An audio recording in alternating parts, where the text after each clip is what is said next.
즐거움엔 TVN, 흥겨움엔 밥반장!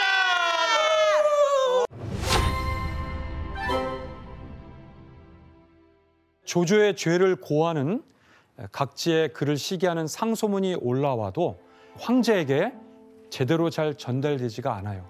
왜냐하면 이 상소문을 올리는 사람들을 조조가 사전에 다 죽여버리기까지 하는 경우 때문이죠. 또 황후나 황후의 가족들이 조조를 암살하려는 계획을 세우기도 하는데 이 사실을 조조가 알게 된 거죠.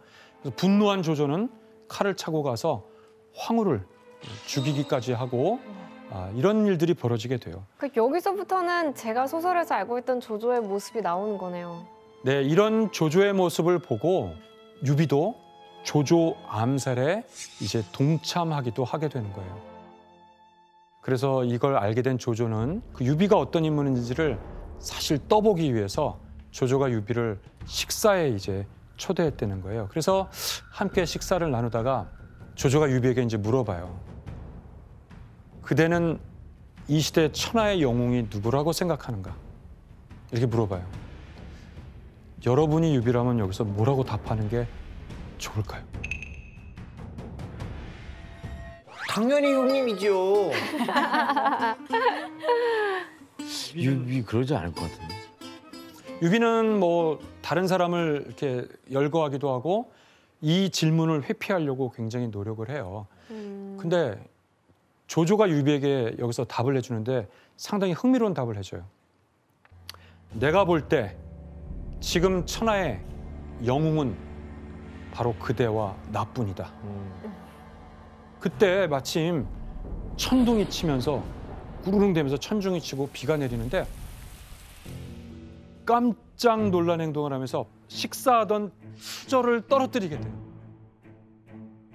사실은 자신은 그렇게 대범하고 야망 있는 사람도 아니고 이런 일개 천둥 치는데도 자신은 놀라서 수저를 젓가락을 떨어뜨리고 이런 행동을 보여주는 거죠. 약간 찌질한 척을 했구나. 예, 그렇습니다. 하지만 이 모든 거는 역시 유비의 일종의 연기라고 볼 수가 있는 거죠. 이 이야기는 근데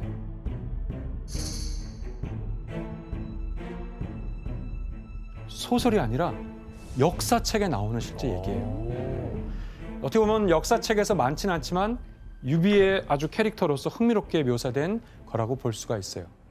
그리고 나중에 시간이 지난 뒤에 조조는 유비가 결국 자기를 속였다는 것을 알게 되면서 유비를 반드시 제거해야 되겠다라는 마음을 먹게 됩니다. 1순위로 생각하겠네. 또 위험하니까. 이제 유비가 이 상황에서 이제 조조의 오랜 친구이자 라이벌 바로 원소에게 도움을 요청했습니다.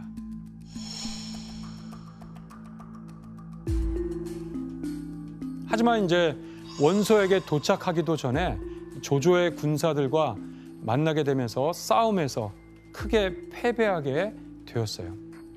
이렇게 유비하고 장비 그리고 관우는 서로 생사를 모른 채 이 전투에서 결국 뿔뿔이 이제 흩어지게 되는데 이때 바로 유비하고 떨어져 있는 관우의 얘기를 듣게 된 조조가 자기의 휘하로 자식의 사람으로 만들고 싶어서 그에게 접근을 하게 된 거죠. 그리고는 이런 말을 했다는 거예요. 만약 유비의 생사를 확인하고 유비가 살아있다면 그때는 그대를 보내주겠다.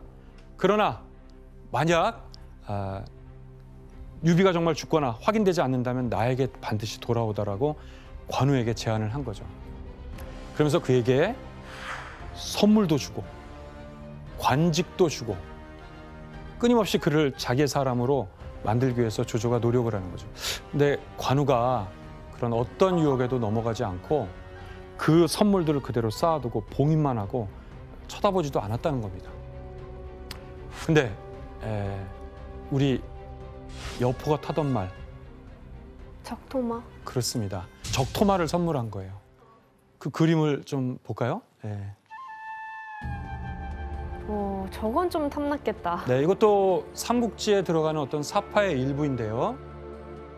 그 많은 선물도 쳐다보지 않았던 관우.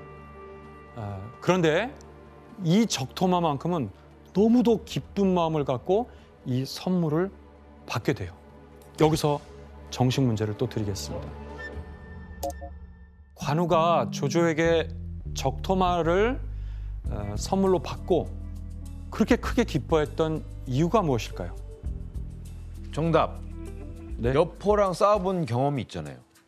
그때 당시를 회상하면서 아 나도 저런 말이 있었으면 저 여포보다 내가 우세했을 텐데 뭐 이런. 아, 그렇게요.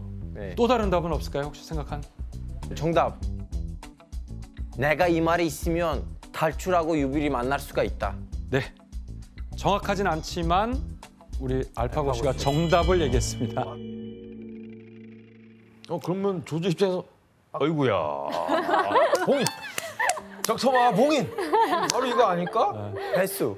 네, 조조로서는 정말 크게 낙심을 어떻게 해도 이 사람은 내가 얻기가 어렵구나 라고 생각할 수 있지만 또 하나는 저 사람은 정말 충의를 지키는 사람이다라고 더 두 가지를 좋아졌겠다. 다 그렇죠. 더 탐나기도 하고 그런 두 가지를 느꼈었던 부분인데 관우의 충의를 다시 한번 보여주는 중요한 에피소드로 활용되었다라고 볼 수가 있겠어요. 근데 이런 에피소드를 보면 진짜 중국에서도 관우가 뭔가 그런 의리의 아이콘일 것 같아요. 그렇죠. 신이죠. 그러니까 사실 중국 송나라 때부터 그 황제로부터 그 서민들까지 다 관우를 신격화해가지고 제사도 지내고 제사까지? 네, 지금도 중국 일부 지역에서 그 제사하는 풍습이 남아 있거든요. 우리 집에도 여기 그 TV 앞에서 벽에다가 관우 상이 와, 걸려 있거든요. 그 정도로 우리 대단한 사람이구나. 주택을 잘 안전하게 지키는 신이라고. 와, 심지어 한국 서울에도 있어요. 어디? 네? 관우 신당이 있어요. 관우 신당이 있다고요? 네.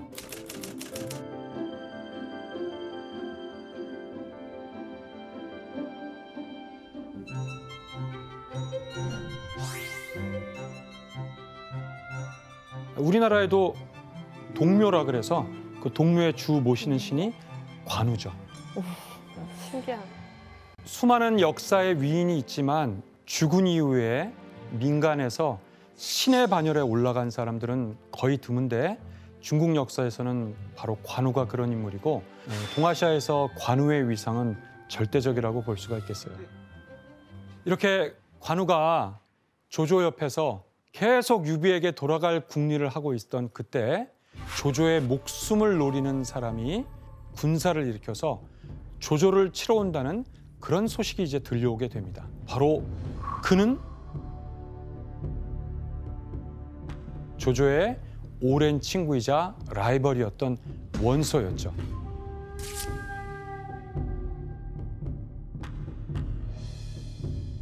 조조의 세력이 점점 커지고 그의 횡포가 날이 갈수록 심해지면서 충돌은 이제 불가피한 그런 상황이 되는 거예요.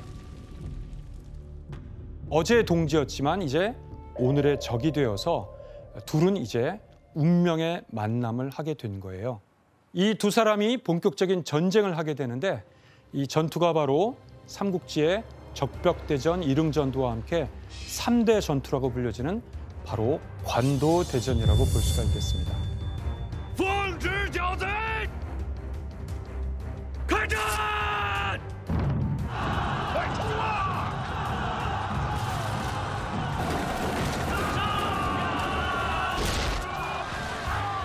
당시 원소의 병력은 조조군의 약 10배, 7만 대, 약 70만이라는 그런 기록이 보이는데요. 역사학자들이 볼 때는 그것은 좀 과장이라고 생각이 되고 대략 3분의 1 정도는 됐을 거라고 그렇게 생각하고 있어요. 그래도 굉장히 크잖아요. 네. 병력뿐만이 아니라 원소와 조조가 근거지로 있는 그 땅을 한번 확인해 볼까요? 한번 지도를 보도록 하겠습니다. 지금 이 지도에서 조조가 근거지로 삼고 있는 지역은 예조와 연주 지역 정도가 이제 조조가 유리하게 활용할 수 있는 근거지라고 볼 수 있어요. 그에 비해서 원소가 근거지로 삼고 있는 지역은 무려 약 4개의 주를 차지하고 있으니까 영토, 행정구역수, 인구수, 원소가 압도적으로 유리했다고 볼 수가 있어요. 다만 조조에게는 누가 옆에 있는 거예요? 황제. 황제가 있다라는 그 명분이 상당히 있는 거죠. 관도는 한나라의 허도로 가는 길에 중요한 길목에 놓여 있기 때문에 조조로서도 이 전략적 중요성을 이미 알고 있었고, 중원은 여러분들이 이 지도상에서 보면 현재 중국의 황하의 중하류 유역의 정중앙 지역이라고 볼 수가 있어요. 그래서 중국의 어떤 배꼽 같은 그런 지역이라고 볼 수가 있는 거죠. 바로 중원을 얻는 자가 천하를 얻는다라는 그런 말이 있어요. 그만큼 중요한 곳이라고 할 수가 있는 거죠. 그래서 이 관도를 둘러싸고 엎치락 뒤치락 하면서 싸움을 이어가기를 무려 8개월의 기간 동안 전투가 벌어지게 됐어요. 길게 싸웠다. 사실은 전쟁이 길어질수록 누구에게 유리하죠? 맞아요. 원소한테 유리하지 원소한테 않을까요? 예, 누가 봐도 원소가 유리하고 압도적으로 위에 있기 때문에 전쟁이 길어질수록 원소가 이길 확률이 높아져요. 그런데 여기서 조조가 전쟁을 나가면서 승부수를 이제 띄우게 돼요.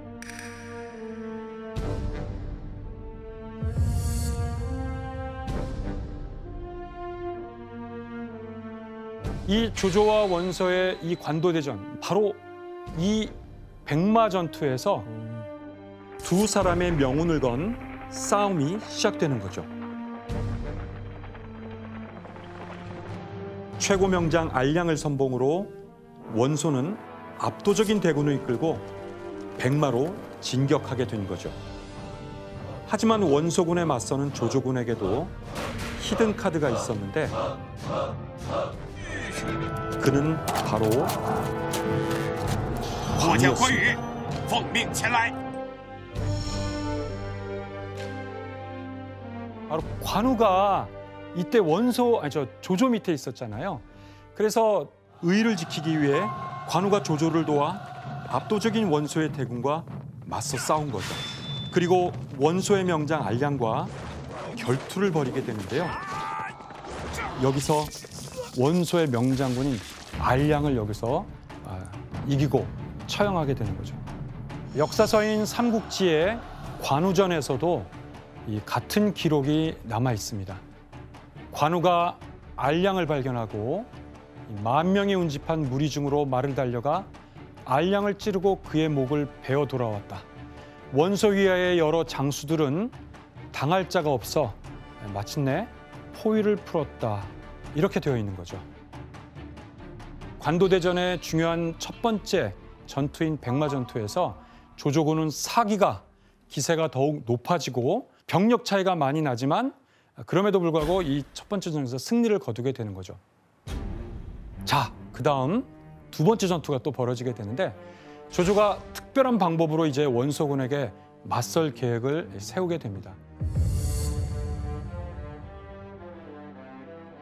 보통은 군사들이 앞에서 전투할 때 뒤에서는 끊임없는 후방부대에서 군량미와 또 말의 먹이들을 뒤에서 이제 보충하게 되는 거죠. 왜냐하면 이것을 우리가 보급이라고 하고 보급이 그만큼 전쟁에서 중요하기 때문이에요. 그런데 조조가 보급을 이용해서 전쟁에 승리를 하긴 해요. 여기서 문제를 하나 낼게요. 정식 문제를 내겠습니다. 조조는 원소와의 전투에서 군량과 말 먹이를 앞에 두고 군사들은 모두 뒤로 배치하는 전술을 썼어요. 조조가 이런 전술을 쓴 이유는 무엇일까요? 뭐지? 말먹이를 사람이 정답. 동해영 씨? 알거 아니야. 혹시 이 전술이 이름이 성동격서 아닌가요? 성동격서도 중요한 군사적인 전술이지만 이게 아니고? 이 정답은 아닌 것 같습니다. 식량이 왜? 정답. 네? 그 되게 비슷하기는 한데 앞에 이제 군량과 말먹이가 있으면 상대방이 걸려들 거 아니에요. 그래서 막 오면은 군사가 뒤에서 매복하고 있다가 덮치는 거 아닌가요? 정답입니다. 네, 그 백마전투에서 뜻밖의 원소군이 패배하고 원소군이 약 6,000명의 군사를 보내서 조조를 이제 추격하게 돼요. 이 백마에서 관도로 후퇴하고 있던 조조는 마치 쫓기는 듯 유인 전술을 펼치는데요.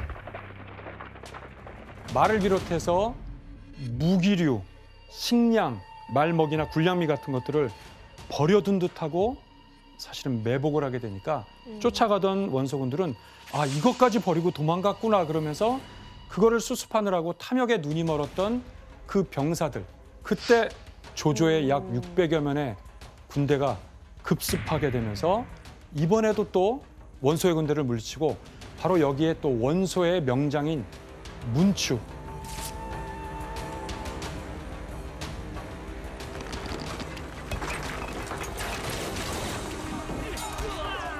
바로 이 문추가 여기에서 조조의 매복으로 죽음을 맞이하는 거죠. 바로 알량과 문추라는 두 명장군이 이 초기 전투에서 모두 희생을 당하게 된다고 볼 수가 있습니다. 그 삼국지 만화에 보면 매복하는 게 엄청 많이 나오더라고요. 그렇습니다. 전쟁에서는 매복이 굉장히 중요한 방법이죠. 이 전쟁에서도 역시 상대적으로 병력이 적지만 원소 군대를 연파하게 되고 원소의 군대는 사기가 이제 급전직하 떨어지게 됩니다. 그런데 이것을 원소는 냉정하게 판단하지 못하고 아직도 병력이 많죠. 속전속결로 조조를 끝장내려고 결심을 하게 돼요. 근데 이때 원소의 책사 중에 허유라는 사람이 있는데 이 원소의 책사였던 허유가 조조에게 이길 수 있는 계책을 알려줘요. 뭐지? 원소의 책사인 허유가 조조에게 계책을 알려준다. 좀 이상하죠?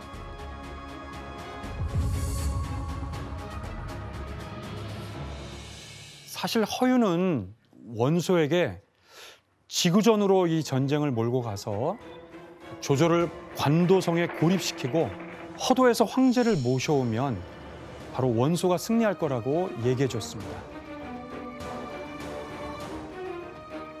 하지만 원소는 이 말을 듣질 않았습니다.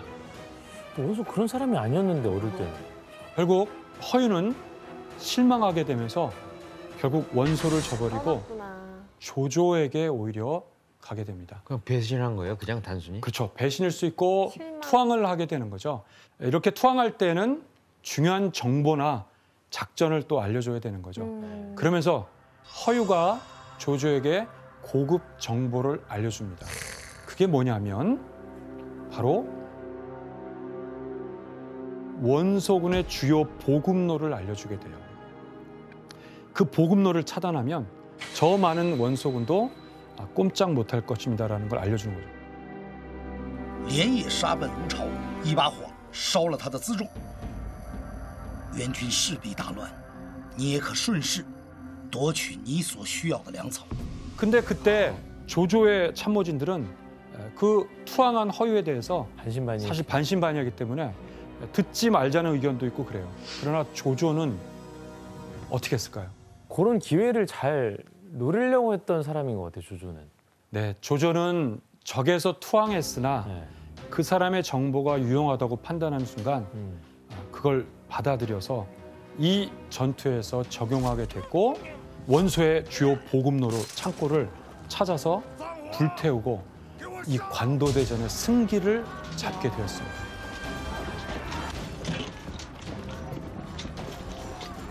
이렇게 조조가 비록 적군의 말이지만 그것을 경청하고 그것을 수용해서 자신의 승리에 활용하게 됐는데 이런 조조의 용인술, 이것은 당시로서도 굉장히 획기적인 그런 정책이라고 할 수가 있겠습니다.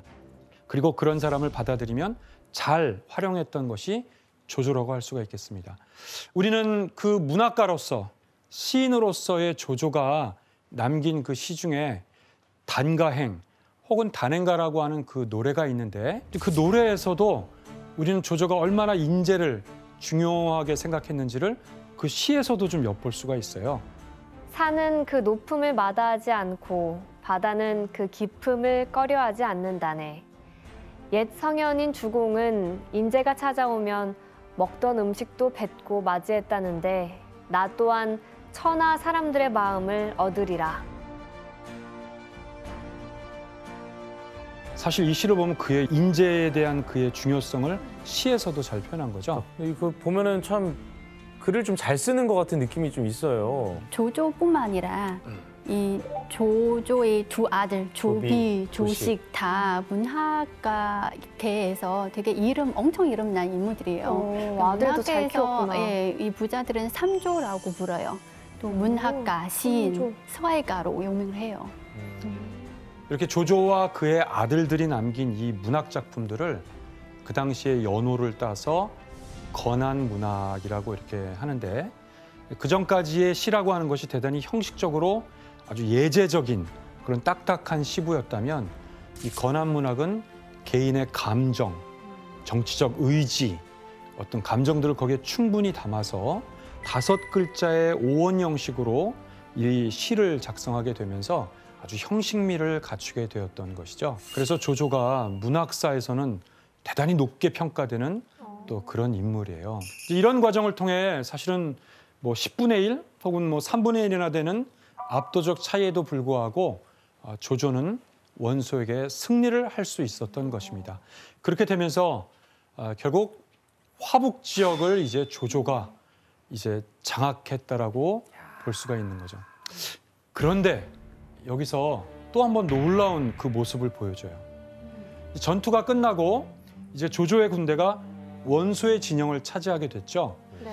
근데 거기 이제 들어갔는데 조조의 부하들과 원소와 내통했던 문서들이 발견이 된 거예요.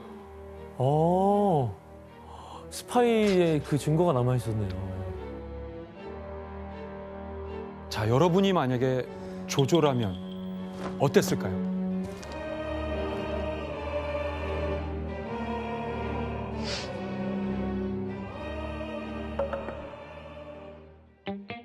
여기서 문제를 내겠습니다. 야, 이건 몰랐네. 원소에게 보낸 편지를 확인한 조조는 어떻게 행동했을까요? 정답. 손가락을 잘라버린다. 누구의 손가락을 잘라요? 그 부하들의 손가락을. 당연히 아닐 거라고 생각해요. 조조 잘 나가고 있었는데 땡입니다. 예. 정답 알파고? 공개 처형입니다. 아, 엄준한 그 법률을 보여주기 위해서 공개. 땡. 잠깐만. 아쉽습니다. 정답. 네.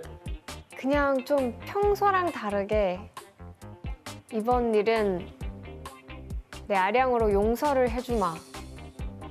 그렇지 않았을까요? 한 90% 가까웠습니다만은 조금 아쉽습니다. 땡. 아 완전 다른 방향이구나. 해봐도 돼요? 정답. 자, 규현 씨. 뭔가 계속 얘기를 하시는 뉘앙스가 인재를 계속 등용을 하고 용서를 해주고 한다는 거 보니까 편지를 보고 편지를 태운 거예요. 증거를 인멸을 본인이 시켜주는 거예요. 없던 일로 하자. 없던 일을 해주려고. 진짜? 소름 돋았어. 저 소름 돋았어 진짜로. 정말 돋았나요? 네. 저도 소름이 돋았습니다. 정답. 원소에게 보낸 그 비밀 문서들을 확인했으나 조조는 이거를 모두 태워버리고 와, 그 소름 책임을 돋았어, 묻지 진짜. 않았어요. 너무 멋있다. 그런데 여기에 역사서인 위시춘추에 이 사건에 대한 기록을 남기면서 정말 조조의 새로운 면모를 확인할 수 있을 것 같습니다. 조조가 이 편지를 태우고 뭐라고 얘기했는지 한번 규현 씨가 읽어주시죠. 원소가 워낙 강해 나도 이길 수 있을지 없을지 확신이 없었는데 다른 사람들은 오죽하겠나. 와, 아, 그렇게 말을 했다고? 소름 돋아요 진짜로. 아니 근데 제가 알던 조조의 모습이 아닌데요? 그러니까 우리가 조조를 좀 새롭게 이해할 필요가 있다는 거죠. 그럴 수가 있다고? 편지 태우는 거 너무 멋있다. 그죠? 그러니까 그렇게 그릇이 큰 사람이었어요? 자기도 그 강력한 원소에게 이긴다는 확신이 없는데 하물며 와. 다른 병사들은 얼마나 그 반신반의하겠어요. 그러니까 그들이 했던 그 모습도 대단히 우리가 인정할 만한 하나의 인간적인 모습이니 우리는 승리했으니 더 이상 이 얘기는 묻어두자. 와, 조조 멋있다. 조조는 이것을 태워버리죠. 자, 이럴 때 조조에 있는 부하들은 어떻게 생각하겠어요? 더 충신하죠. 그냥. 그렇습니다. 무조건이죠. 와, 이 모습으로 군사들의 사람이네. 신임을 더욱 얻게 됐던 것이죠. 근데 대신 그걸 할 때 그걸 해야 될 것 같은데요? 다 같이 보는 자리에서 한번 태우는 퍼포먼스를 해야 이제 뜨끔하는 사람들은 아 충성을 다해야겠다 이런 게 있을 거 아니에요. 네, 그렇습니다. 이 전쟁이 끝난 이후에 결국 화병을 얻었던 원소는 쓸쓸하게 죽음을 맞게 됐어요. 그런데 나중에 조조는 한때 그의 동료였고 또 적으로 맞섰지만 원소의 무덤을 찾아가서 눈물을 펑펑 흘리면서 그렇게 진짜. 울었다고 합니다. 조조가 원소의 무덤에서 눈물을 펑펑 흘린 이야기는 소설이 아니라 정사 삼국지에 기록되어 있습니다. 예. 네, 이렇게 8개월간에 이어졌던 기나긴 전투 끝에 승리를 거둔 조조. 당연히 이제 조조의 세력은 급격히 커지고 훗날 우리가 위, 촉, 오 이렇게 삼국 중에서도 조조가 차지한 지역이 중원이라고 하는 이것이 굉장히 중요한 부분이에요. 그리고 명분도 얻을 수 있는 중요한 지역을 조조가 일단 확보했다라고 볼 수가 있는 것이죠. 여러분들은 소설 삼국지 연의를 읽게 되면 유비를 중심으로 한 이야기에 매혹당하기 마련이지만 진수의 삼국지가 정사로 인정받을 수 있는 중요한 요인은 바로 황제들의 역사를 기록한 본기편이 있고 보통 사람들의 이야기를 기록한 열전편이 있어요. 이렇게 본기와 열전을 모두 기록할 때 정사의 형식을 갖추고 있다고 하는데 그러면 황제들의 역사를 기록한 본기편, 진수는 이 본기편에 누구만을 넣어줬을까요? 조조. 바로 조조만이 본기편에 수록되어 있고 손권, 유비 모두 그냥 열전편에 기록되어 있을 뿐이에요. 다시 말해 역사는 분명하게 역사의 정통성은 즉 황제로 유일하게 인정한 것은 조조뿐이라고 볼 수 있어요. 그리고 조조와 그의 그 아들들로 이어진다고 보는 거죠. 삼국지 연의가 쓰여졌던 시대는 정사 삼국지가 쓰여진 시대로부터 무려 1000여 년이 지난 다음이에요. 너무 많은 차이가 있죠. 그러니까 긴 시간 동안 정사와 소설 사이에는 많은 변화와 역사를 바라보는 시각의 차이가 생겼습니다. 그래서 실제보다는 과장된 이야기로 알려지게 된 거죠. 특히 송나라 이후에 주자학적인 세계관이 들어오게 되면서 조조보단 한나라 황실인 유비, 그리고 법가적인 조조보단 유가적인 바로 유비를 중심으로 해서 그것은 어떤 면에선 좀 왜곡 같기도 하지만 어떤 면에선 역사의 재해석이 이루어지면서 나관중의 소설 삼국지 연의로 결국 완성됐다라고 볼 수가 있겠습니다. 이 황하유역의 대부분의 지역을 이미 조조가 차지하고 있다는 것을 확인했었죠. 가자!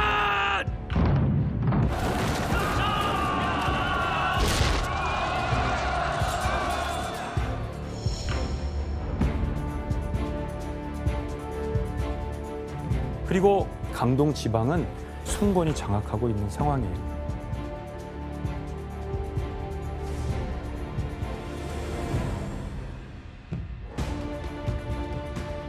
이 왼쪽에 이제 익주 지방은 유장이라는 사람이 또 차지하고 있는 상황이죠.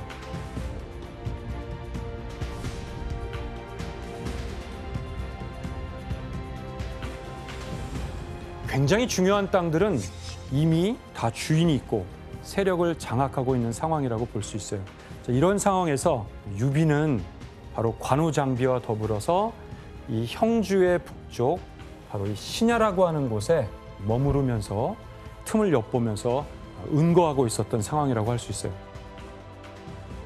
자, 언뜻 보면 그 옆에는 천하제일의 장군인 관우와 장비가 있기 때문에 우리는 뭐든지 가능할 것 같지만 훌륭한 장군만 있다고 그래서 바로 천하통일을 이룰 수 없다라는 거는 우리가 여포를 통해서도 확인했었잖아요. 이처럼 유비에게는 유능한 전략가가 매우 필요한 상황이었는데 바로 그런 시기에 한 명사가 유비에게 매우 흥미롭고 의미심장한 이야기를 전하죠.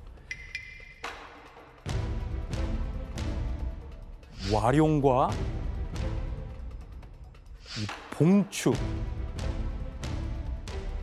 두 사람 가운데 하나만 얻어도 천하는 편안하게 만들 수 있을 것이다. 이런 얘기를 해주는 거예요. 그 말은 두 사람이 굉장히 중요한 능력자라는 걸 말하는 거죠. 와룡 무슨 뜻이죠? 누운 용? 누워있는 듯 웅크리고 있는 용이니까 곧 펼쳐서 세상에 나갈 잠재력을 갖고 있는 용이라는 거죠. 아, 또 추수할 인물. 네, 봉추. 추는 새인가? 예, 근데 아직 어린 그런 봉황이라는 뜻이에요.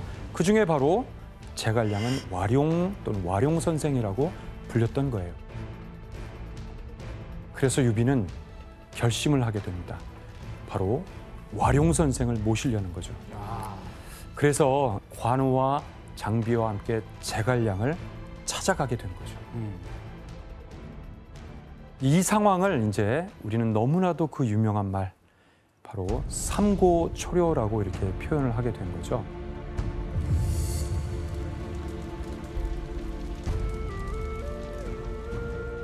근데 물어보니까 제갈량이 산다는 것은 저 깊은 형주에 초가를 짓고 은둔하고 있다라는 것이에요. 사실 멀죠. 굉장히 먼 길을 찾아서 돌아가게 되는데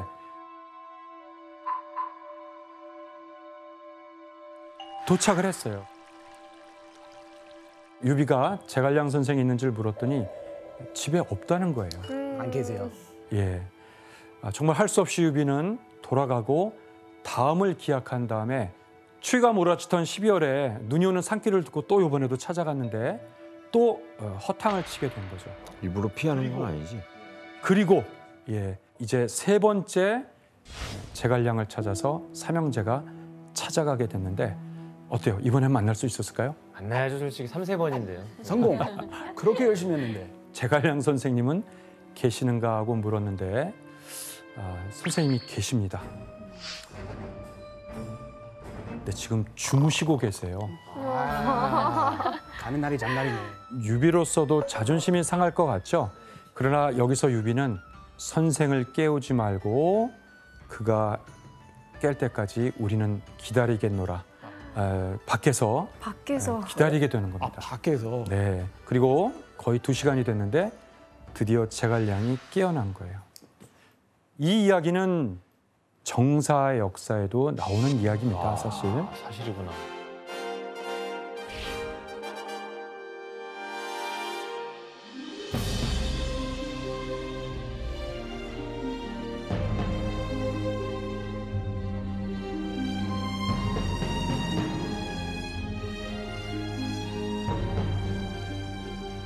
이 잠에서 깨어난 제갈량이 유비에게 충격적이면서 신선한 이야기를 해줍니다. 바로 아직 세력도 없고 별 볼 일 없는 유비가 천하를 얻게 될 수 있는 그 계획이었던 거죠. 어떤 내용이었을까요? 뭐지? 전쟁도 아니고. 그림을 보면서 우리가 한번 힌트를 삼아볼까요? 네. 예. 이거 뭐야? 뭐 제사 드리는 건가? 네, 이 그림은 고대의 그 소치죠. 이거를 정이라고 그래요. 중국어로는 딩이라 그러는데 이 모양을 보면 바로 제갈량이 유비에게 이야기해주는 그 계책의 비밀이 숨겨 있습니다. 이 소치 3개의 다리로 안정되게 정을 버티고 있잖아요. 네. 이것처럼 3개의 나라로 분할을 해서 삼국이 균형을 유지하는 것이 매우 현실적인 방법임을 알려주는 것이죠. 바로 이것이 그 유명한 제갈량의 천하 삼분지계라고 하는 것이에요.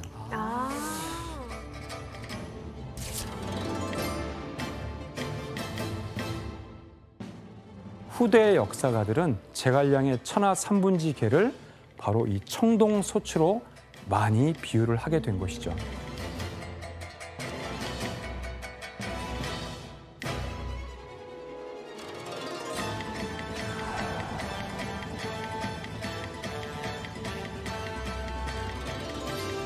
조조하고 대적하기도 쉽지 않고 이미 화북을 다 차지하고 있고 강동에는 손권이 있으니까 바로 이들과 어떻게 현상 유지를 하느냐, 그 뜻을 이루기 위한 첫 번째 방법은 손권과 동맹을 맺어서 강력한 조조로부터 힘의 균형을 이루어야 된다는 것이 제갈량이 생각한 하나의 방법이었어요. 그리고 또 하나, 풍요로운 땅인 형주와 익주 지역을 차지함으로써 현상 유지가 가능하다라고 판단한 거예요. 땅은 제일 크니까요. 그래서 자신의 뜻을 이렇게 유비에게 모두 펼쳐놓은 제갈량은 그 다음에 어떻게 했을까요? 유비가 자기의 군사, 즉 책사가 되어달라고 청을 했거든요. 근데 그걸 거절했습니다. 여기서 바로 오늘의 문제를 내드릴게요. 삼국지연의에서 유비는 군사 책사를 거절하는 제갈량을 설득하기 위해서 어떤 방법을 썼을까요? 설득하기 위해. 은근 협박. 그러니까 3번 왔다 간 걸 강조하는 거죠. 네, 아, 이렇게 왔다. 네 지금 3번째인데. 인방아 이렇게 왔어. 협박. 좀 통했을 것 같기도 한데 아쉽지만 땡. 다른 방법을 한번 생각해 볼까요? 힌트는 지난주에 유비의 이야기를 한번 조금 기억한다면 또 있지 않을까요? 현명한 편이야. 인품이 좋고. 아니야 그거. 눈물이 많아. 눈물이 많아. 눈물이 많아. 정답. 정답. 그렇다. 네, 규현 씨. 눈물로 호소했다. 정답입니다. 아, 잘했어요. 맞네. 역시 눈물이다. 아, 울보라더니.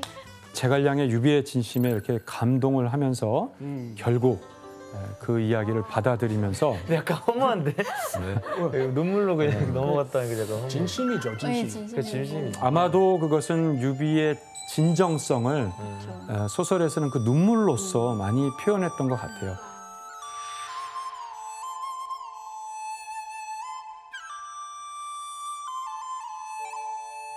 당시 제갈량의 나이는 26살.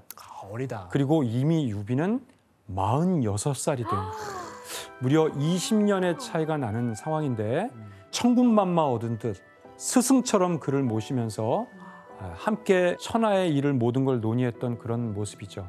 와. 유비의 책사가 된 제갈량이 이 모두의 이렇게 인정을 받게 된 것은 사실 아직 아니었어요. 왜냐하면 아까 관우장비 어땠죠? 질투. 화가 많이 나요. 조심스럽게 봤죠. 예, 관우와 장비 입장에서는 아직 검증되지 않은 저 실력도 아직 모르는 어린 제갈량을 저렇게 마음을 들여서 막 정성을 다하니까 너무 못마땅한 거죠. 그래서 이때 제갈량이 관우와 장비에게도 인정받는 그런 중요한 전투가 이제 곧 벌어지게 됐어요.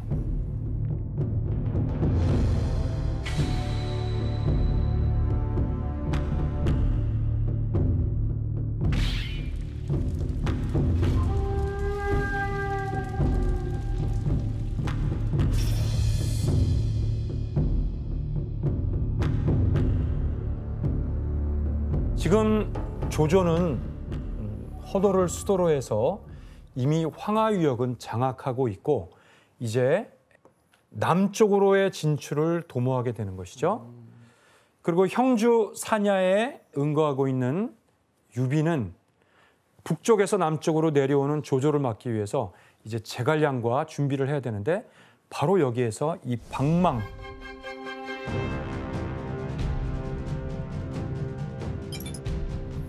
바로 이 지역에서 이제 충돌이 임박하게 된 것이에요. 흔히 방망파라고도 하는데 이 방망에 이제 언덕이 있기 때문에 언덕파자를 써서 방망파에서 벌어졌던 바로 전쟁이라고 하는 것이죠. 여기서 이제 군대를 준비하고 기다렸어요.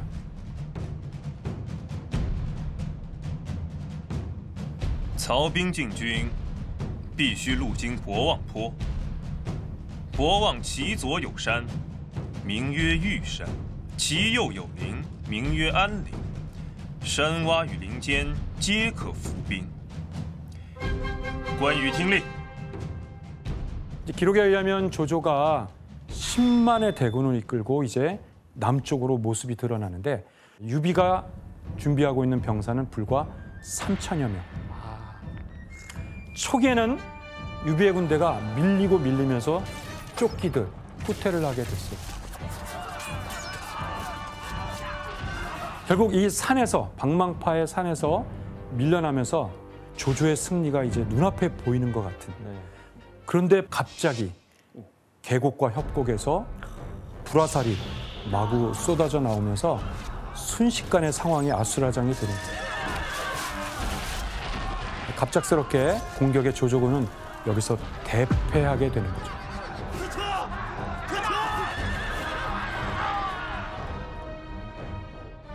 이게 다 제갈량의 어떤 전략이었던 거죠. 적을 산속 깊은 곳으로 유인해서 그리고 매복했다가 그들을 기습하고 특히 화공 작전을 통해서 대성공을 거두게 돼요.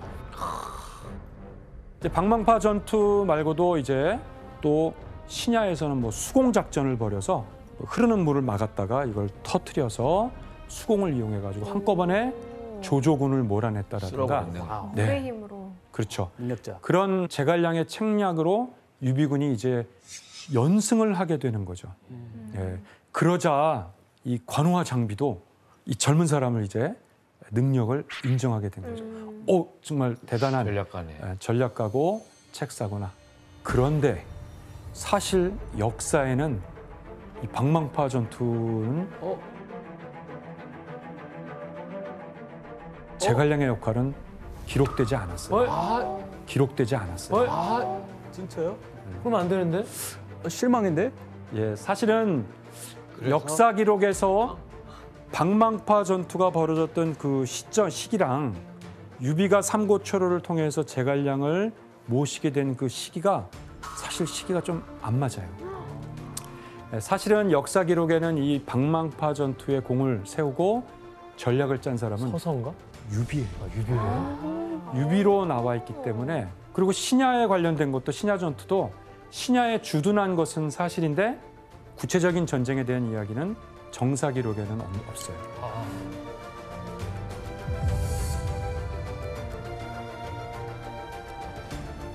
지형과 지세를 이용해 가지고 그걸 활용해서 승리했다는 점이 이 두 전투의 공통점이자 특징이라고 볼 수 있어요. 이건 아마도 그가 병법에 통달한 인물로 그리기 위해서 이 전투 장면을 소설에서 굉장히 흥미롭게 활용한 것 같아요. 재밌잖아요. 그렇죠. 예, 이렇게 제갈량의 지략으로 유비군에게 밀린 조조는 단단히 이제 준비를 하고 이제 완전히 형주와 강동 지방의 정복을 꿈꾸게 되는데 대규모 군대를 움직이기 시작했어요. 그래서 드디어 서기 208년 봄 남쪽의 형주와 강동을 집어삼키기 위해서 조조가 100만 대군을 이끌고 드디어 출정을 하게 된 거예요. 100만.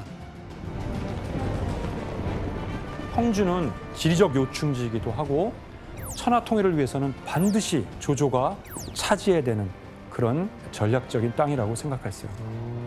당시 근데 이 시기에 여기를 다스리고 있던 사람은 아까 유표라고 그랬는데 유표가 세상을 떠나고 그의 아들이 이제 이 형주의 지배권을 이어받게 됐어요.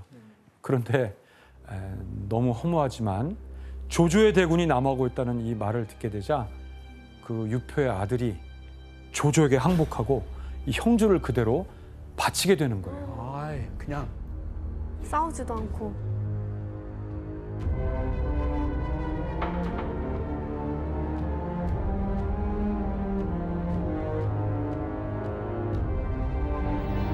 刘琮率荆襄9郡所有文武官民归顺朝廷，请丞相接印。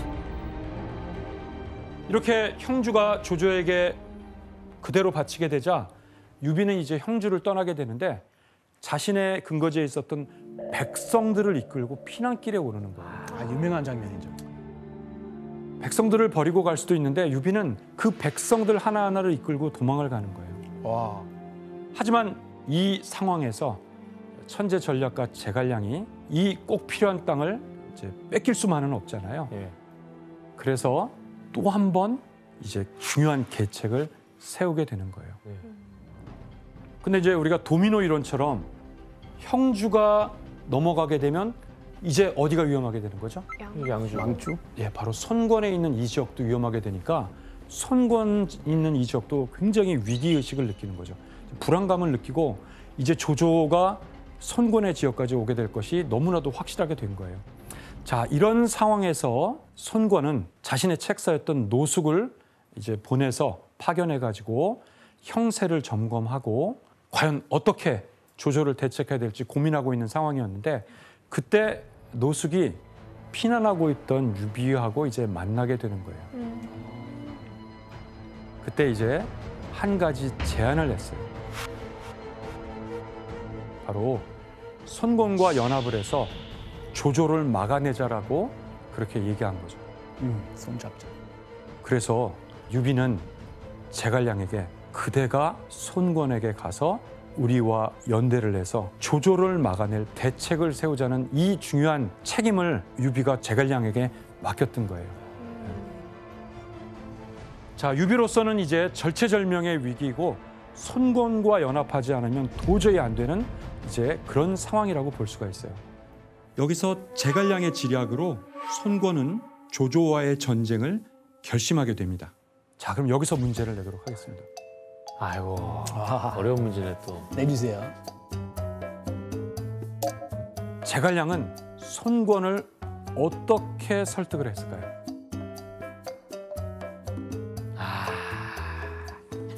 힌트 없어요? 힌트. 제갈량은 고도의 심리를 잘 활용했던 사람이었어요. 그럼 약간 정답? 네, 은전 씨. 이건 내가 너에게 뭔가 팁을 주겠지만 이건 다 너를 위한 거지 유비를 위한 게 아니다. 내가 너 생각해서 하는 얘기인데 그런 거지요. 너 혼자 힘으로 당할 수가 없다. 없어. 하지만 내가 너한테 팁을 주지만 이건 유비를 위한 게 아니라 너를 위한 거다.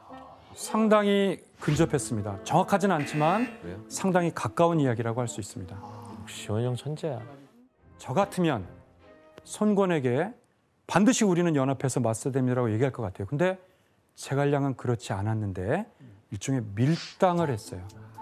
밀당. 정답. 네, 기훈 씨. 너는 분명히 조조한테 질 거야. 그건 너무 자극인데? 그러니까요. 밀당인데? 너가 조조한테 질 거야. 그럼 내가 조조 싸우기 전에 너부터 죽여야겠다. 이렇게 되지 않을까? 이게 아니라 이제 당연히 질 거라고 얘기를 해서 약간 왜 너무 오히려 손권의 자존심을 건드는 거 그러니까 아닐까요? 너무 도발 아니야? 맞는 것 같은데? 틀렸어? 정답입니다. 역시 삼국지 덕후. 네, 정답은 손권의 자존심을 건드리게 됩니다. 유비가 좋네요. 제갈량을 보냈는데 손권이 이제 망설여요. 아직 결정을 못 내렸던 거죠.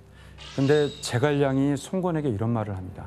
강동의 힘을 기울여서 중원의 조조와 싸울 자신이 있으시면 즉시 조조와 관계를 아예 끊으십시오. 근데 만약 그럴 용기가 없으시다면 아예 병력을 철수하고 항복하지 그러세요. 항복하시라고 이렇게 얘기를 합니다. 그러니까 자존심이 상하죠. 근데 손권이 그래서 그대의 주군인 유비라면 어떻게 하겠는가? 그 물어봐요. 그랬더니 제갈량이 유비에 대해서 뭐라고 그랬을까요? 유비는 한 황실의 후손으로서 그의 인덕은 세상에 비할 바가 없는 사람입니다. 그런데 어찌 이 조그만 일에 굴복할 수가 있겠습니까? 이렇게 얘기를 하는 거예요. 조조에게. 네, 정말로 그 자존감에 어떤 상처를 줬던 거죠.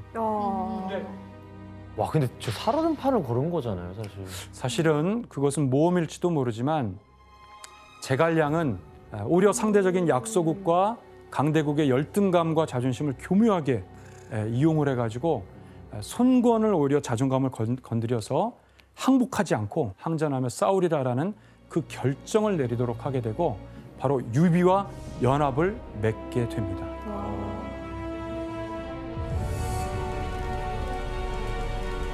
네, 이런 것을 바로 외교전술이라고 하는 것이죠. 바로 그의 능력이 빛을 발하는 순간인데 조조의 100만 대군하고 맞서 싸우자는 어떻게 보면 좀 무리한 전쟁에 손권을 이렇게 끌어들이는 건데 그럼에도 불구하고 그 안에는 조조와 손권 두 강대국이 이 전쟁에 참여함으로써 두 나라의 국력을 소진시킬 수 있는 그런 복합적인 계략을 생각해낸 거예요. 이렇게 해서 연합을 하게 되는데 바로 이때 삼국지의 또 한 명의 영웅이 등장하게 되는데 바로 남쪽 명문가 출신이고 또 손권이 어릴 때부터 같이 성장하면서 가장 믿고 의지했던 사람이 바로 강동의 영웅이자 당시 군 책임자였던 도도, 바로 제갈량만큼 훌륭한 인재이고 역사에 기록되어 있는 인물 바로 바로 주유라는 사람입니다. 주유. 최고의 군사 책임을 맡고 있던 사람이죠. 정사 역사에는 이 주유에 대해서 상당히 성격이 쾌활하고 도량이 넓고 그리고 음악에 대한 조예가 깊고 외모도 멋져서 당시 남쪽 사람들은 주유를 주랑이라고 이렇게 불렀는데 랑이라는 말은 주량. 예, 사나이 남자들에게 부르는 표현인데 주랑 이것은 당시 강동에서 가장 인기 있는 청년. 요즘으로 비하면 뭐가 좋을까요? 국민 오빠? 지원이 형이면 지랑이네요. 지랑. 지랑. 조랑이죠. 여러분들은 이 주유에 대해서 혹시 어떻게 알고 계신가요? 그 적벽대전이란 영화 보면은 그 제갈량이랑 주유랑 서로 신경전을 벌이는데 그 신경전을 말로 하는 게 아니라 가야금 연주를 통해서 서로의 마음을 확인하는 그런 장면을 본 적이 있어요. 네, 여러분들이 이제 주유에 대해서도 상당히 알고 있는데요. 결국 제갈량이 손권의 자존심을 건드려서 연합을 하기로 하는데 제갈량이 주유도 설득을 좀 해야 될 필요가 있잖아요. 그래서 주유하고 전쟁을 할 것인가 말 것인가라는 중요한 그 모멘트에서 영화에서는 이 두 사람의 대화를 아주 음악으로 이렇게 표현을 했어요. 단순히 음악을 연주하는 게 아니라 그 음악을 연주하게 되면 상대방은 저 음악이 어떤 음악인지를 무슨 곡목인지를 알아야 되고 음악의 주제가 뭔지를 알아야 되는 거예요. 그러면 상대방은 거기에 답가 형식으로 자신의 대답을 또 다른 음악을 통해 연주함으로써 무언의 음악을 통한 대화를 나누는 거죠. 진짜 딱 교양인들끼리의 대화네요. 그렇죠. 당시에 고급 사대부들의 문화에는 그래도 가야금 정도는 연주하고 그 음악에 대해서 굉장히 어느 정도 조예가 있어야 되는데 정사에는 특히 주유가 음악에 아주 이해가 높았다라는 것이 또 유명하기도 해요. 결국 그 음악의 대화에서 주유도 전쟁을 하기로 결정을 내리게 되는 거죠. 이제 주유는 설득하기 위해서 온 이 제갈량이라는 인물에 대해서 상당히 주목해서 보게 돼요. 왜냐하면 그가 자신들에게 적이 된다면 어떤 후환이 될까 이런 것들을 굉장히 고민하게 되면서 바로 주유는 제갈량을 제거할 계획을 계속 마음속에 갖게 된 거예요. 이 제갈량은 손권과의 연합을 이용하면서 뛰어난 심리전과 외교술을 성사시켰는데요. 이제 100만 대군을 이끌고 오는 조조와 또 유비와 손권의 연합군의 대결, 이게 이제 역사의 성사가 된 거예요. 그리고 이 대결이 이루어진 곳이 바로 장강에 있는 적벽이라고 하는 곳. 적벽. 바로 그래서 세계 전쟁사의 길이 남는 바로 삼국지 최고의 전투, 삼국지 최대의 분수령이라고도 하는 적벽대전의 서막이 오르게 되었던 것이죠.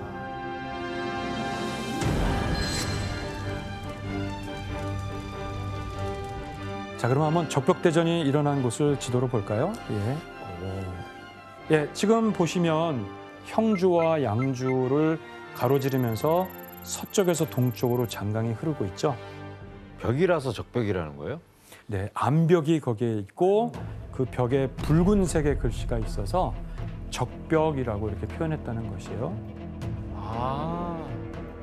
손권의 군대는 강동에서 수군을 몰고 이제 장강을 거슬러서 이제 적벽으로 오게 되는 거죠.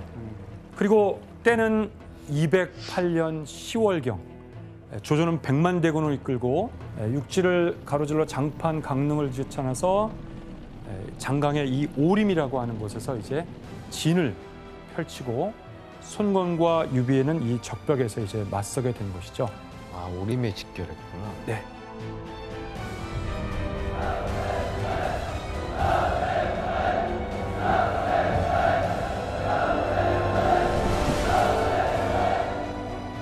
이제 두 군이 대치하는 상황에서 전면적인 전쟁도 벌어지겠지만 그 전에 바로 속고 속이는 책략들이 오고 가고 첩자들이 오고 가면서 많은 계략들이 여기서 벌어지게 돼요.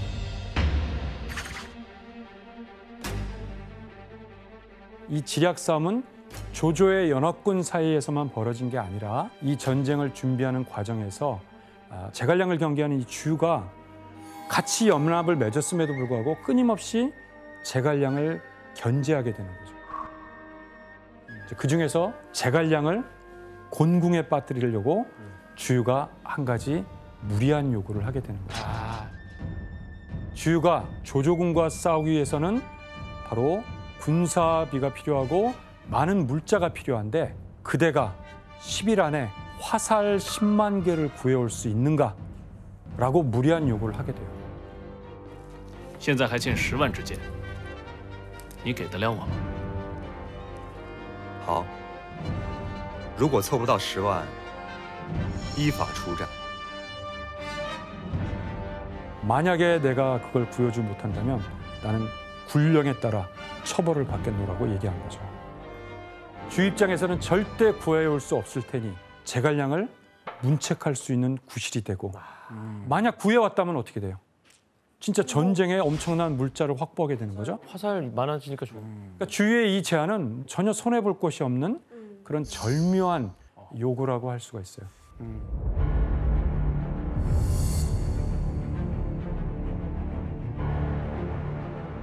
그런데 정말 사흘이 지난 어느 날 제갈량은 여유 있게 장강에 20척의 배를 들이우면서 조조의 진영을 향해 떠납니다. 조조의 진영에서는 화들짝 놀라게 되면서 화살을 이제 날리게 됩니다. 그리고 그 화살은 그대로 제갈량의 배 위에 준비한 볏짚에 빼곡히 박히게 됐습니다.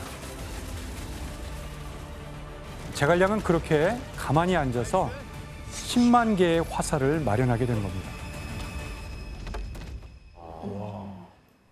여기서 문제를 낼게요. 여기서 문제가 있어요?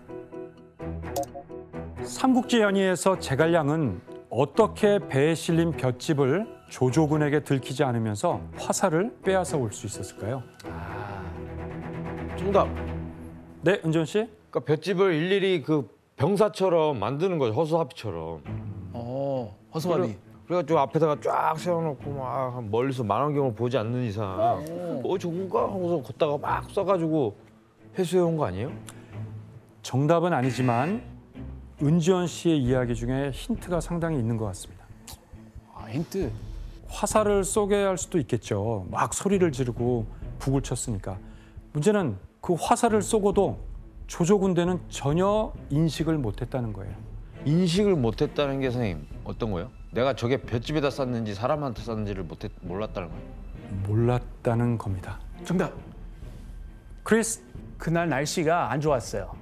안개가 많이 꼈어요. 안개가 끼니까 하나도 안 보이는 거예요. 네, 정답입니다, 크리스. 네. 안개야? 바로 짙은 안개 때문에 전혀 그 배의 모습과 은지원 씨 말대로 거기에 볏짚이 있다 해도 허수아비가 있다 해도 파악을 할 수는 없었다는 거죠. 근데 그날 짙은 안개 낄지 또 어떻게 알았을까요? 바로 그것이 제갈량의 신출 귀모란 부분이겠죠? 말도 안 돼. 한번 우리 영화 속에서 그 장면을 볼까요? 네.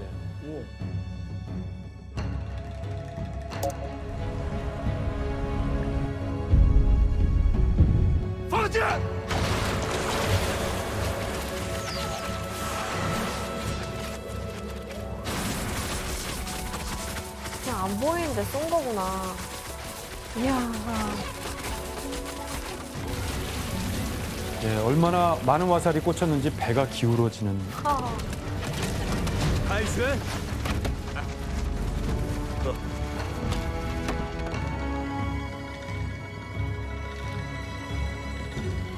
야, 보급 제대로 받고 왔네. 진짜 똑똑한 것 같아요. 제갈공명의 그 재치가 와. 그러니까 제갈량이 주유에게 사흘 후에 가능하다고 말한 이유도 바로 사흘 후에 장강 적벽 부근에 안개가 짙게 낀다는 것을 제갈량은 미리 예상할 수 있었다라고 볼 수가 있겠어요.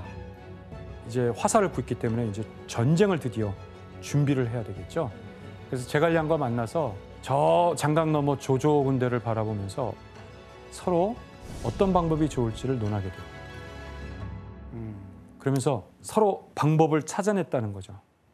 그러면 우리가 각자 생각해낸 방법을 손에 써서 동시에 한번 확인해 보자는 거죠.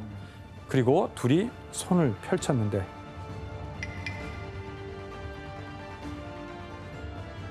그들의 손바닥 안에는 불화자가 이렇게 적혀 있었다는 거예요. 마음이 통했네. 화공작전을 펴야 된다는 그 생각을 둘이 함께 한 거죠.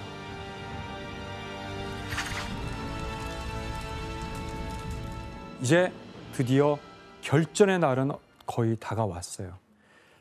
조조는 10만 개의 화살을 잃었다는 얘기도 듣고 이성을 잃을 정도로 이제 화가 치밀어 오르면서 손권의 연합군에게 첩자를 몰래 보냅니다.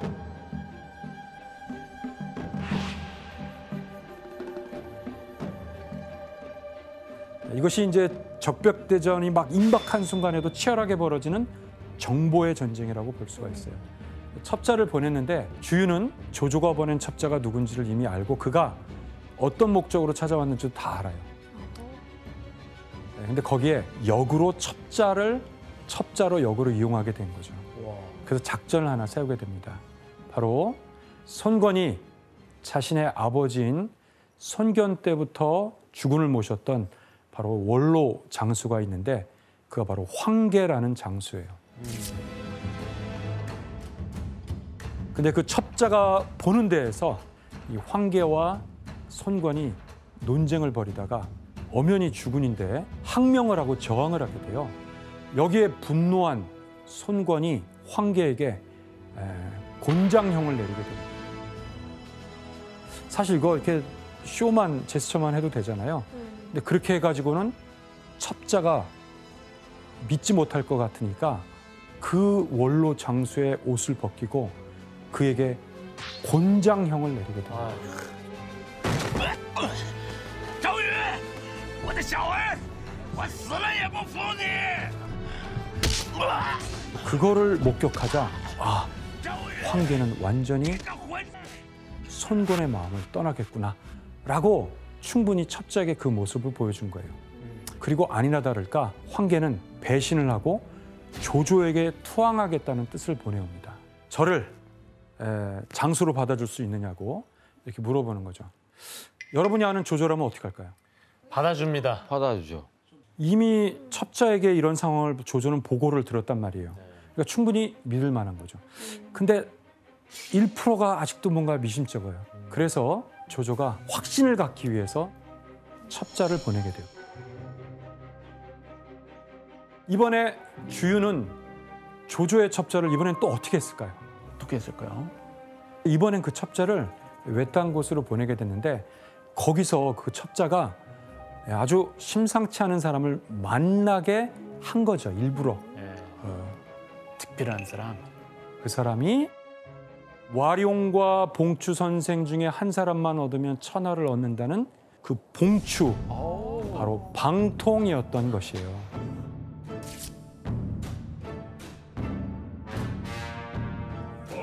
근데 그 사람이 손권에게 등용되지도 않고 내쳐지듯 딴 곳에 있는 걸 확인한 첩자는 이 사람을 조조에게만 데려간다면, 그렇게만 하면 조조가 굉장히 유리할 수 있겠다라는 판단을 하면서 방통을 첩자는 조조에게 데리고 가는 거예요.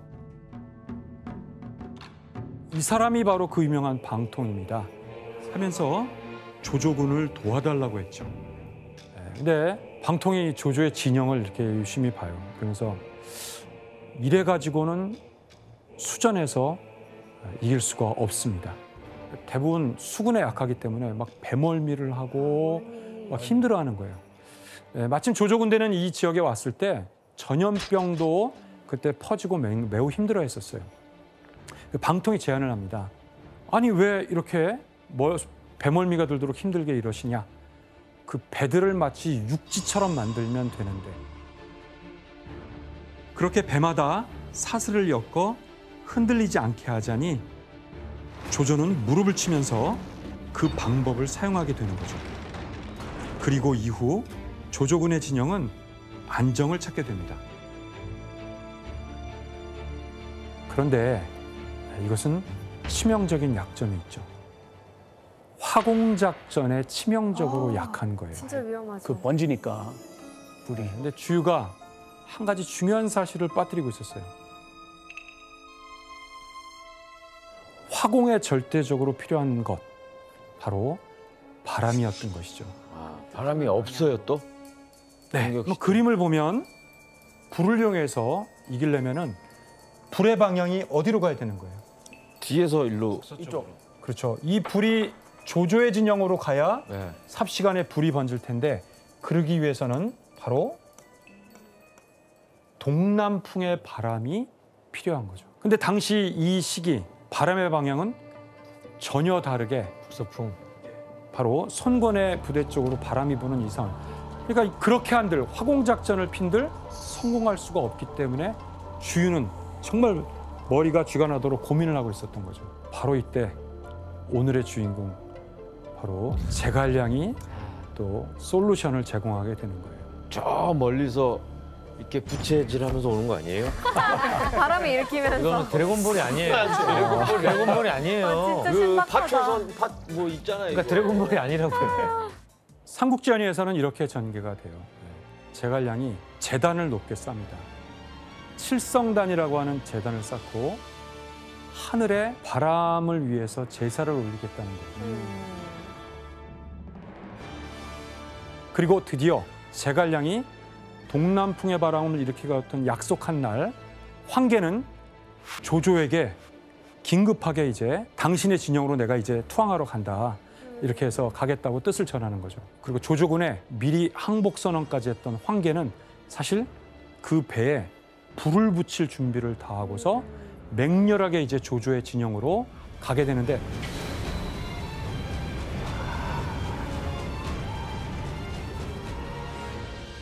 놀랍게도 정말 바람의 방향이 일순 바뀌면서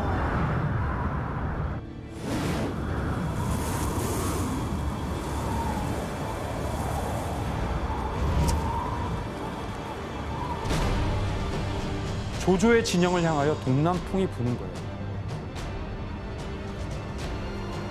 와, 정말 영화 같다. 그렇지.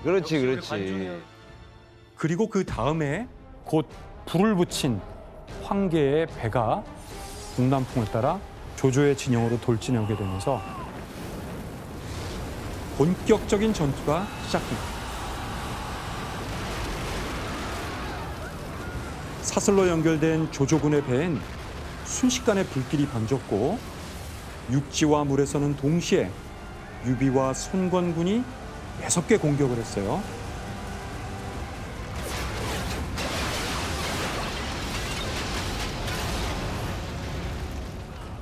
혼란 속에서 조조의 대군은 허망하게 무너지고 맙니다. 진짜 모든 조건이 다 맞아 떨어졌네요. 그러니까 너무 맞아 떨어져서. 소설에서는 그 장강 일대가 완전히 불바다가 되었다라고 하는 거죠. 결국 그 거대한 조조의 군대가 이 적벽대전에서 대패하게 됐던 겁니다.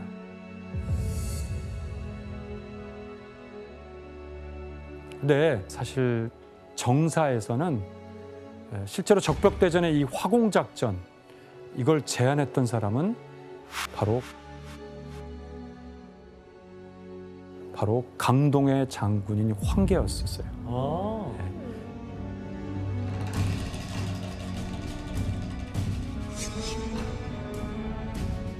황계가 주유하고 논의하면서 화공작전이 주요하지 않는가라고 제안을 했고, 주유와 황계가 논의하는 과정에서 화공작전을 결정했던 거죠. 그 묶여 있다는 거 역사적인 사실이에요? 그렇지 않습니다. 네. 제가 그냥 던진 말인데. 이것도 아니에요? 네. 아하. 제갈량이 그러면 이 적벽대전에서 실제 한 역할이 없는 건 아니죠? 송군에 그 자극시킨 건 있죠. 네. 그렇죠. 제갈량이 했던 활약을 역사에서 실제 전투 장면에서 활약한 건 기록되어 있지 않아요. 적벽대전에서 그를 그렇게 신출귀몰한 그의 활약상을 보여준 그 의미는 어떤 의미가 있었을까요? 되게 신적으로 묘사를 하고 싶었던 것 같아요. 바로 그런 점이 있는데, 전쟁의 관건은 뭔지를, 그 모든 것들을 자세히 보여주는 것이 적벽대전이라고 볼 수 있어요. 제갈량이 날씨를 이용해서 화살을 얻어오고 또 바람의 방향을 바꾸는 이런 것들을 정확히 예측해서 하늘을 읽을 줄 아는 그런 뛰어난 병법가의 모습을 보여준 거예요. 이렇게 고대부터 천문을 읽는 것, 이것은 사대부 계층의 매우 중요한 정보이고 또 교양이라고 할 수 있어요. 그리고 나중엔 이게 일종의 매뉴얼로 만들어지게 돼요. 책자로 만들어지게 돼서 제갈량 같은 사람이 별자리의 운행을 보고 하늘을 본다는 건 사실은 전혀 이상한 건 아니죠. 그러니까 뭔가 그 제갈량이 허무맹랑한 요술을 부렸다가 아니라 기상학, 천문학에 능한 사람이었다 이렇게 해석을 하면 되겠네요. 충분히 그럴 수 있다는 거죠. 그렇다면 실제 적벽대전은 역사에서 어떻게 기록되어 있을까요? 주유가 정보를 보내서 유비와 힘을 합쳐 조조와 맞서 적벽에서 조우하였다. 그때 조조의 군대에는 이미 질병이 퍼져 있어서 처음 교전하자 조조의 군대가 패퇴하여 강북으로 후퇴하였다. 조금 들어보니까 맥이 빠지지 않습니까? 네, 그냥 질병 아파갖고 뒤로 물러난 거네요. 네. 저것보다는 그러면 연기가 좀 재밌네요. 그러면 잘 만들었네. 아, 소설이잖아요. 네. 어쨌든 결과적으로 이 전쟁 이후에 삼국 분할이 실제 이루어진 거죠. 근데 그러다 보니까 이 적벽대전은 삼국 분할에 있어서 가장 중요한 역할을 했던 전쟁인 것은 또 사실이에요. 그래서 연희에서는 이 적벽대전 이후와 이전의 역사가 완전히 다른 방향으로 흘러갔기 때문에 비록 정말 저렇게 격렬한 전쟁인지는 모르지만 이것을 너무 중요한 전환점이 됐던 이야기로 훨씬 드라마틱한 이야기로 전개를 했다라고 볼 수가 있겠어요. 뭔가 이렇게 터닝 포인트로 만든 거네요. 그렇습니다. 예. 그리고 천하통일을 앞둔 조조로서는 이 전쟁에서 패하고 돌아가면서 사실 당분간 천하통일은 유보하게 되고 이제 역사는 본격적으로 삼국이 나누어지게 되는 바로 삼국시대로 이제 전개가 되었다라고 할 수가 있겠어요. 우리 삼국지의 마지막 한 축, 바로 촉의 핵심 무대가, 즉 역사의 공간이 바로 오늘날의 사천성 지역이기 때문에 그래요. 바로 이곳에 유비가 촉나라를 세우면서 위초고의 세 나라로 가게 된 거죠. 제갈량이 처음 유비를 만났을 때부터 천하 삼분지기를 얘기를 했었는데 본격적인 시작이네요, 이제부터. 그렇습니다. 예. 사실 이 적벽대전이 벌어지고 손권과 조조를 중심으로 싸움이 일어났는데 가장 이익을 받은 사람은 누구죠? 유비죠. 그렇죠. 사실 이 전쟁으로 최대 수혜자가 된 것은 바로 유비였습니다. 유비는 제갈량의 전략에 따라서 형주에 이어서 익주의 땅까지 차지하게 되면서 그의 정치 인생의 전성기를 이제 맞게 되는 거예요. 근데 이 관우가 이렇게 부상을 입고 또 그 이후로 이제 제갈량이 천하통일의 그런 계획들이 원래 뜻과는 다르게 점점 이제 다른 방향으로 흘러가게 되는 건데 조조가 뜻밖의 연합을 맺으면서 유비를 위협하게 돼요. 바로 불과 몇 년 전에 조조를 상대로 손권과 유비가 연합했었는데 이제 반대로 조조와 손권이 손을 잡으면서 연합을 하게 되는 거예요. 왜냐하면 손권은 형주 땅이 또 필요했던 거예요. 네. 그래서 유비와 함께 조조를 공격하던 손권이 이제 조조와 함께 유비의 군대를 공격하게 되는 이런 상황이 된 거죠. 어떻게 보면 촉하는 삼국 분할로 인해서 최대 수혜자지만 이제 또 위기에 직면하게 된 거라고 볼 수 있어요. 이 조조와 손권의 거센 연합군이 이제 공격하게 되고 이것을 진두지휘하면서 막았던 사람이 바로 관우였던 거죠. 네, 그러면서 관우는 형주까지 뺏기고 손권에게 결국 붙잡히게 되는 그런 상황을 맞게 됐어요. 이렇게 유비의 의형제이자 충신이던 이 관우가 219년 12월 그의 나이 58세 때 생을 마감하게 됩니다.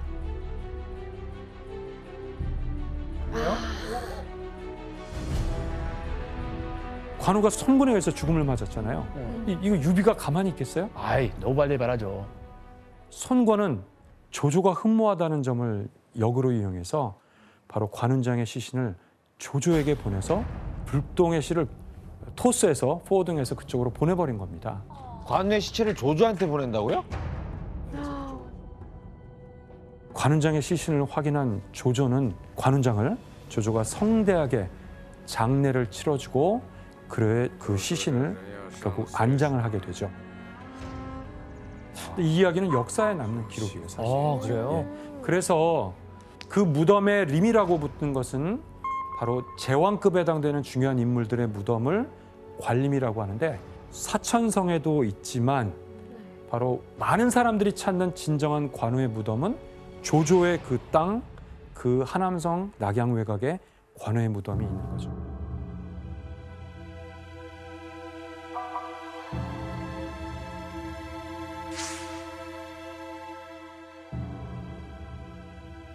그런데 관우가 죽고 불과 한 달 만에 천하의 쟁패를 하고 천하의 주인공이 되고 싶었던 그 정치가 조조가 바로 한 달 후에 생을 마감하게 됩니다. 그래요? 그러니까 관우의 죽음과 조조의 죽음이 한 달 사이라는 것이 또 굉장히 좀 의아스럽죠. 실제로 역사적으로도 한 달만. 그렇습니다. 그래요? 그 정도 차이밖에 없어요. 후대인들은 조조가 관우가 죽고 한 달 만에 죽으니까 뭔가 연관이 있다라는 호사가들의 이야기가 있습니다. 그래서 삼국지연의에서는 조조가 관운장의 시신을 보고 뚜껑을 열었는데 관운장이 부릅뜬 눈을 쳐다봤다는 거예요. 이제 그런 이야기도 있고 일설에는 봤어요. 관우의 죽음에 충격을 받고 조조가 시름시름 두통을 앓다가 결국 66세의 나이로 생을 마감하게 됐다는 겁니다. 이처럼 조조의 죽음이 관우의 저주 때문이다. 그런 말도 있지만 희대의 영웅 조조는 눈을 감게 됩니다. 조조가 죽은 다음에 이제 그의 아들 조비가 권력을 장악하게 돼요. 조비는 아버지 조조가 심지어 하지 않았던 넘어서는 안 되는 그 선까지 넘어서게 돼요. 조조는 권력을 장악했지만 황제를 죽이거나 폐위하진 않았죠. 그런데 그 아들 조비는 황제의 자리를 빼앗고 스스로 새로운 국가의 황제를 칭제, 즉 황제를 자임하게 됩니다. 그렇게 세운 나라가 바로 위나라가 되는 것이죠.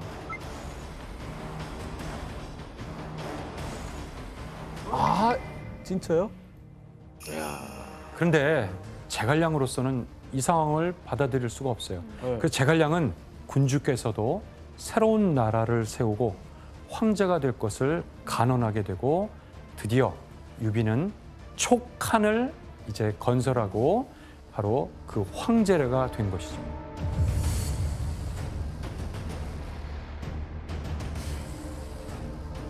이제 송건은 어떻게 하겠어요? 따라해야지 또. 가만히 있을 수 없죠. 자존심이 상하니까 나도.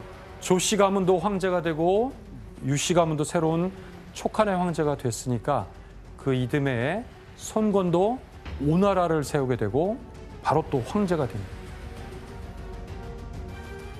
이렇게 됨으로써 명실공히 위촉오라는 바로 세 나라의 삼국지, 세 나라가 이제 건국된 거예요.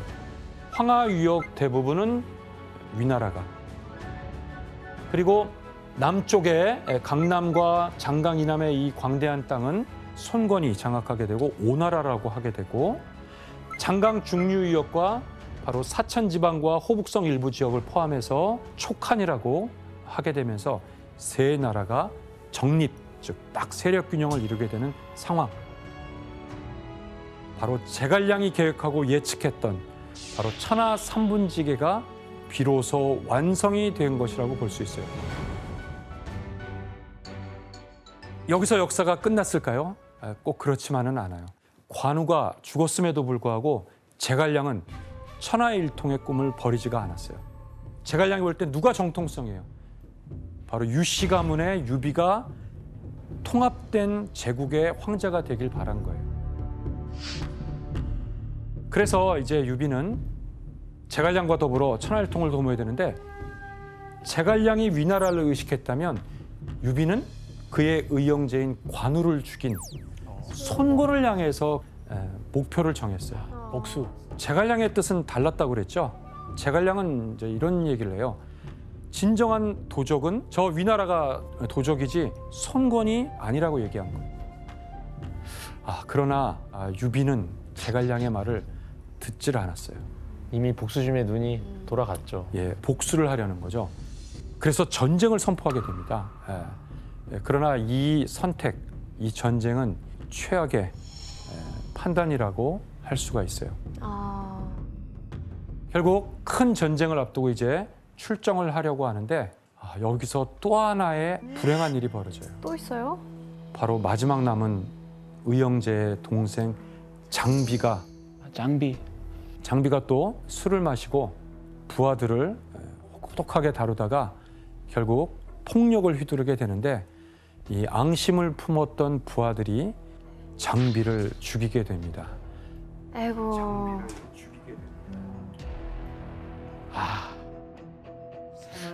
너무 작가가 급 마무리하는 느낌이네. 지금 지원이 형이 작가가 급 마무리하려는 느낌인 것 같아요. 장군들이 너무 쉽게 자기도 쓰다 보니 너무 길게 쓴 거지 삼국지를. 그래서 이거 어떻게 처리해야 될까라는 느낌이 너무 나는데. 너무 웃겨. 어쨌든 이 관우에 이어서 장비까지 잃게 된 유비. 이거 정말 이게 싸움이 가능할까요? 이것은 제갈량이 생각했던 계획하고는 너무 다른 방향으로 이제 역사가 흘러가게 된 거예요.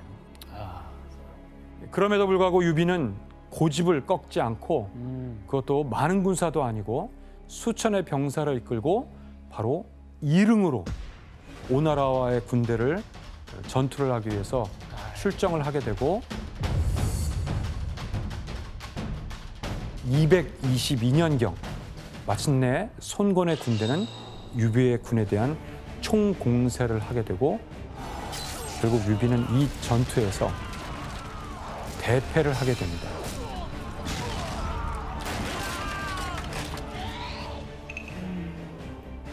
최후의 어떤 전투라고 볼 수 있는 이 이릉 전투에서 참패한 다음에 유비는 겨우 목숨을 건지고 백제성으로 막 도망을 치게 돼요. 근데 그럼 그 이릉 전투에서는 혼자 싸워야 되는데 그럼 제갈량이 안 도와준 거예요? 너무 유비가 급하게 오나라 공격에 집착하다 보니까 당시 제갈량은 다른 곳에 있었어요. 사실 옆에 제갈량도 없는데도 불구하고 이 전쟁을 과감하게 했다라는 것 자체가 큰 패착이라고 볼 수 있죠. 사실 이 전투는 삼국지의 중요한 전환점이라기보단 바로 유비의 마지막 전성기가 지나가는 어떤 마지막을 위한 그 전투라고 볼 수가 있는데 정말로 이 전쟁 바로 이듬해가 되게 되면 유비는 223년 63세의 나이로 세상을 떠나게 됩니다. 유비도 가는구나.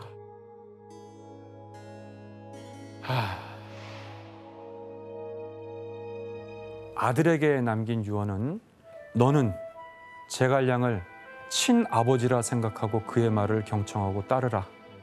그리고 제갈량에게 남긴 이야기는 그대가 보기에 내 아들의 능력이 부족하다면 그대가 이 촉한을 취하라. 우와. 승상인 제갈량에게 그런 부탁까지 사실은 남기게 됐어요. 감동적이네요. 제갈량은 이 어리고 유약했던 바로 유비의 아들 유선을 대신해서 총나라를 진두지휘하면서 총나라의 발전을 도모하게 됩니다.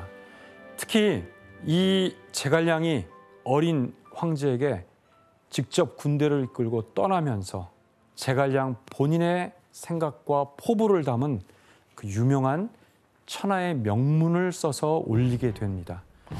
그 이제 북벌에 나서기 전에 그가 직접 썼던 아주 그 글이었던 것이 출사표였던 거죠.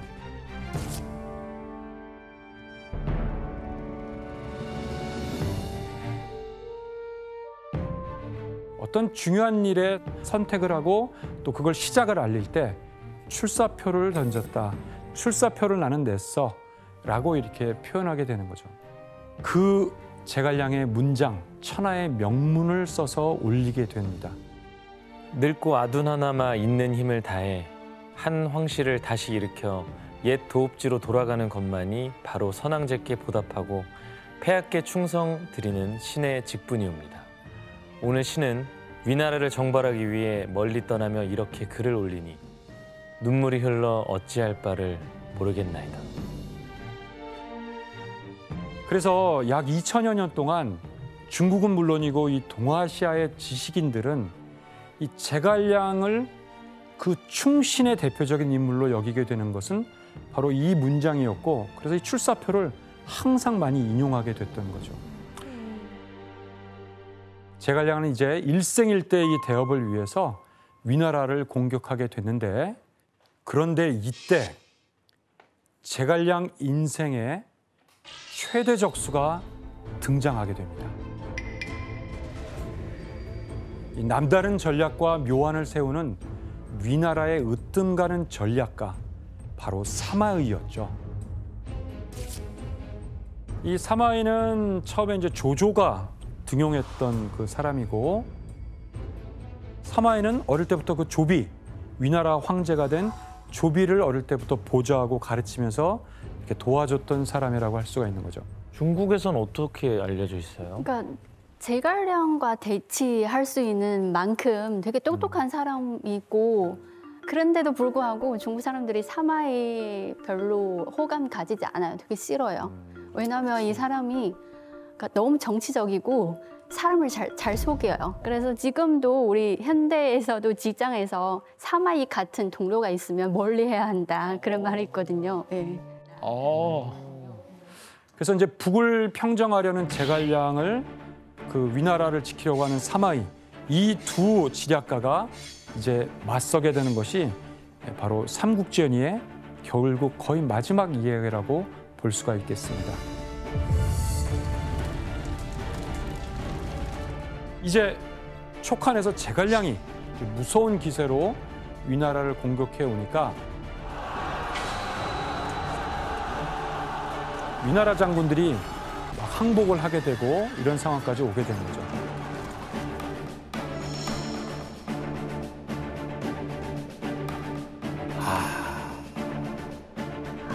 북을 평정하려는 제갈량을 사마이가 대군을 이끌고 이제 오게 돼요. 근데 제갈량은 그 대군과 사실 싸울 의도가 없어요. 왜냐하면 너무 대군이라. 그러나 제갈량은 군대는 뒤로 퇴각시킨 다음에 사마이 군대가 보이는 촉한의 군진이 보이는 저 높은 성벽 위에 올라서 제갈량은 태연하게 가야금을 이제 연주하는 거예요.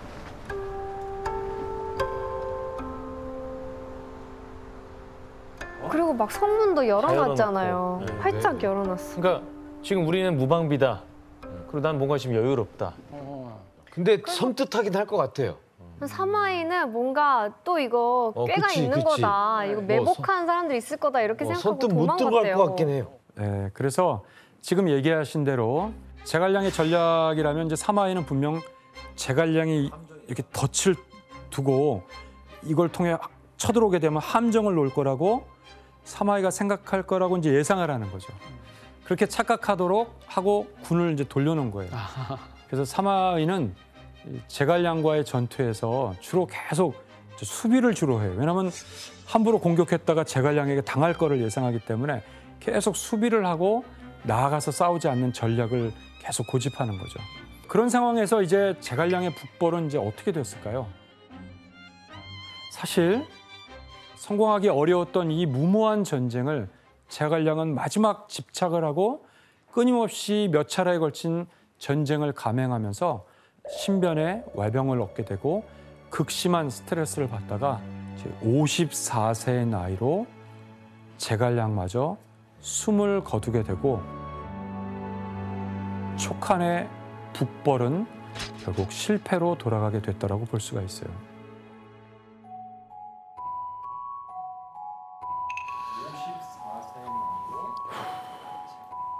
여기서 끝나면 좀 아쉽죠. 예. 근데 죽은 뒤에도 제갈량은 전략이 계속 이어져요. 촉군이 이제 철수한다는 소식이 들리니까 사마이가 이제 막 쫓아갔겠죠. 그런데 촉군의 장수가 제갈량이 살아있는 것처럼 제갈량이 그런 복장을 하고 마치 여전히 제갈량은 죽지 않고 있는 것처럼 그대로 그 모습을 모방해서 하게 돼요. 그리고 북을 올리면서 공격할 것처럼 막 대응을 했던 거죠. 이게 제갈량이 죽기 전에 내렸던 마지막 작전이었던 것 같아요. 여기에 대한 유명한 중국에서 전한 속담이 있잖아요. 네, 그렇죠. 죽은 제갈량이 산 종달을 물리쳤다라는 속담이거든요. 네. 근데 어떤 사람이 죽거나 혹시 자리에 떠나도 그 영향력이 아직 발휘하고 있다는 뜻이에요.